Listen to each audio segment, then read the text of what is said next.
Εσύ ήξερες ότι υπάρχουν δύο διαφορετικοί ήχοι του «ο» στα γερμανικά? Και μάλιστα υπάρχει το «ου», όπως είναι στη λέξη «Ofen», που σημαίνει φούρνος, και όπως βλέπετε το σχηματίζω λέγοντας εδώ πέρα «ου», θέλοντας να πω το ελληνικό το «ου», αλλά βγάζω τον ήχο «ο». «Ου», «Ofen». Υπάρχει και το δεύτερο «ο», το οποίο είναι ανοιχτό σαν «ο» και πάρα πολύ σύντομο, όσο πιο σύντομο γίνεται, όπως είναι στη λέξη «offen». Πώς το σχηματίζουμε αυτό? Λέει το στόμα μας κάτι σαν «α», αλλά βγάζουμε τον ήχο «ο». «Ο», «offen». Και θα με ρωτήσεις τώρα πώς ξέρω εγώ πότε να πω ποιο «ο».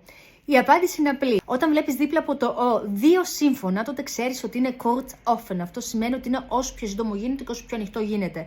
Αν όμως βλέπεις ένα σύμφωνο και μετά δίπλα ένα φωνήεν, σημαίνει ότι είναι lang geschlossen. Το τραβάς σαν ήχο όσο πιο πολύ γίνεται και το κάνεις όσο πιο κλειστό γίνεται. Δοκιμάστε το και εσείς στο σπίτι και πείτε μου τα αποτελέσματα.